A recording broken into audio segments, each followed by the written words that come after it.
Imagine waking up one morning. Your city is silent. Factories are destroyed. Banks are closed. Money in your pocket feels almost useless. This wasn't a movie scene. This was the real world in 1945, right after World War II ended. Europe looked like a broken puzzle. Germany, France, Italy, the UK, once powerful economies, were now drowning in debt, destruction, and hunger. Railways were bombed. Industries were crushed. Entire generations had disappeared from the workforce. And here's the scariest part. People didn't just lose homes. They lost faith in money itself. In some countries, inflation was so bad that people used cash as firewood. Bread mattered more than banknotes. Now pause for a second and think. How does an economy even survive when trust is gone? Governments were desperate. Citizens were angry. And the world was standing at a dangerous question. Will capitalism collapse forever? Or will something new rise from this destruction? Because history tells us something shocking. Out of the worst economic destruction ever came the greatest economic comeback the world had ever seen. But this comeback didn't happen by luck. It was planned, calculated, risky, and one single decision would quietly change global finance forever. While Europe was burning, one country stood very differently: the United States. America's factories weren't destroyed. Its industries were booming. And most importantly, America held the world's money. Gold, dollars, power, all flowed through Washington. But here's what most people don't realize. America had a choice. Option 1. Let Europe collapse, become weak, poor, and unstable. Option 2. Spend billions rebuilding enemy nations, including Germany, the very country it just fought. Sounds crazy, right? But in 1947, the US chose Option 2. This decision became known as the Marshall Plan. America didn't just send money. It sent machines, food, technology, and most importantly, confidence. Think of it like this. Imagine your neighbor's business is destroyed. Instead of competing, you invest in rebuilding it. Because if they grow, you grow too. That's exactly what happened. European factories restarted, jobs returned, currencies stabilized, trade reopened. And slowly, something magical happened. Money started to mean something again. But this plan wasn't just about kindness.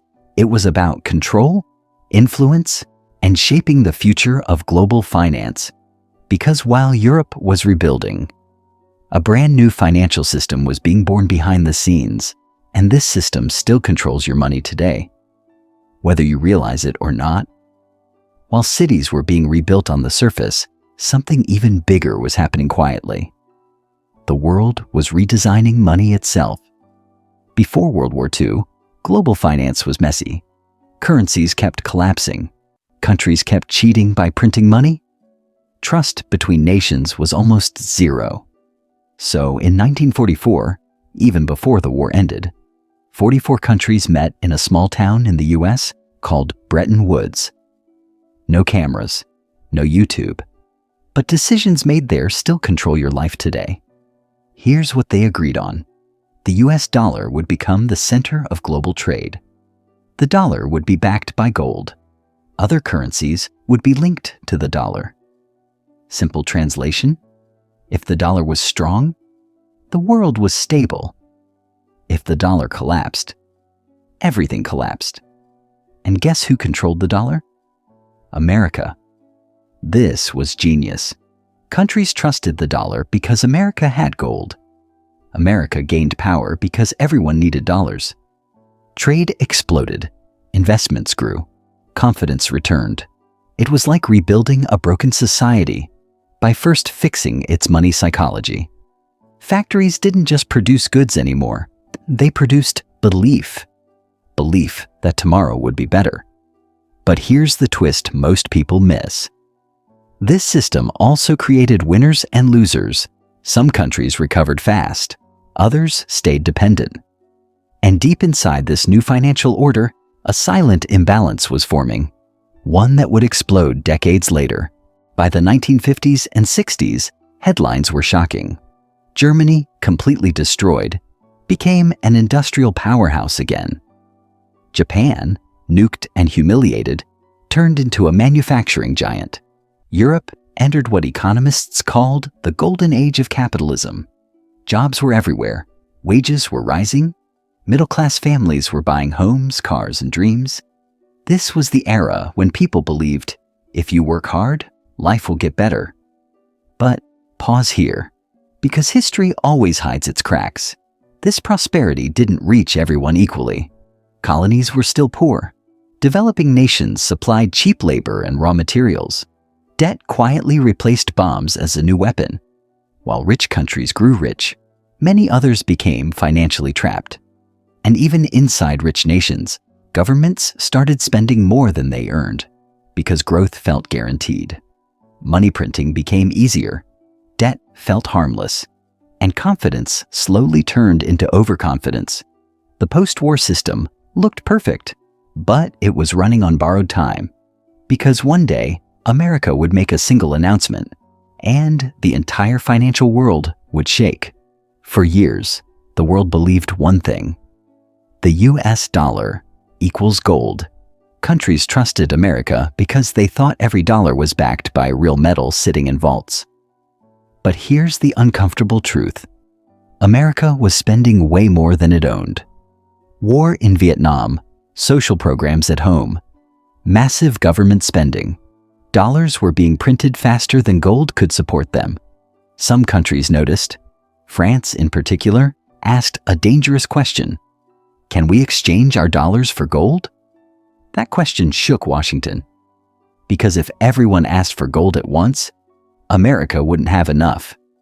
So in 1971, US President Richard Nixon made a historic announcement. No warning, no global vote. The dollar would no longer be linked to gold. Just like that. Money became pure belief. No gold, no anchor, only trust. This moment quietly changed finance forever. Currencies started floating. Inflation slowly entered the system. Debt became easier to create. Governments discovered something addictive.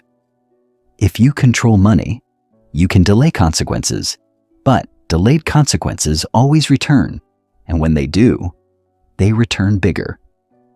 After 1971, the world entered a new era, an era where growth didn't always come from productivity, but from borrowing.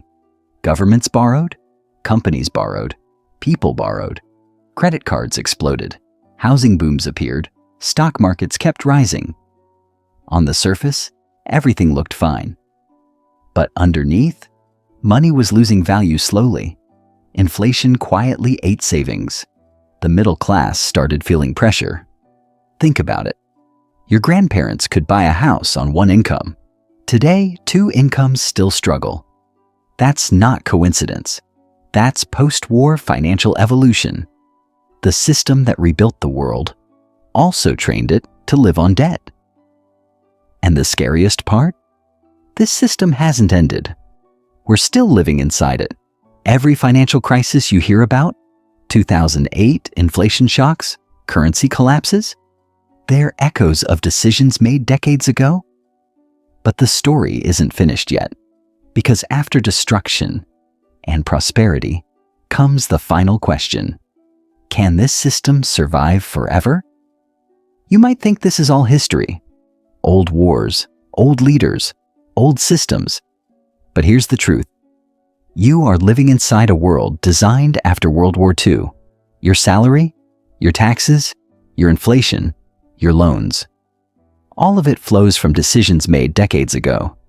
The dollar-based system created global trade, but it also created global dependency.